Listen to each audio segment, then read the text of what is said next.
Donald Trump va quitter, je ne sais pas quand, la Maison-Blanche, le Trumpisme n'est pas prêt de quitter la société américaine. Et ce courant-là, qui s'est affirmé extrêmement fort lors de cette élection, va marquer durablement la politique américaine. Il n'y aura pas de retour en arrière.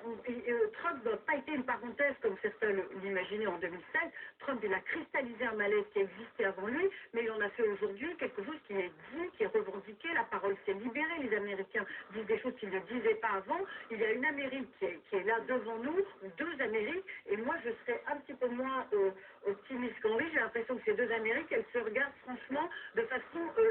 elles ne vivent pas la même réalité, elles ne sont pas dans les mêmes coins des États-Unis, et elles ne se comprennent pas. Il n'y a pas de rapprochement possible dans l'immédiat. Il ne faut pas oublier, quoi que nous inspire le style personnel de Donald Trump, que pour beaucoup d'électeurs, il est celui qui a donné une voix à ceux qui n'en avaient pas. Exactement. Parce que Joe Biden a quand même fait quelque chose dans cette élection, c'est qu'il a accepté les dons illimités. Alors, Donald Trump avait finalement compris que la démocratie américaine est essentiellement une plutocratie. C'est-à-dire que ce sont les riches et les puissants qui ont le pouvoir, les GAFAM notamment. On a bien vu que la bourse, etc., un certain nombre d'intérêts, ça paraît fou vu de chez nous, parce que Donald Trump est milliardaire, mais se ranger tous derrière Joe Biden. Et ce côté, la politique aux États-Unis est extrêmement conduite par les riches. Donald Trump, après, je ne vous dis pas qu'il a tenu la promesse, il avait été élu là-dessus, et ça, il ne faudra pas que Joe Biden... Comme Reagan avait été élu déjà là-dessus.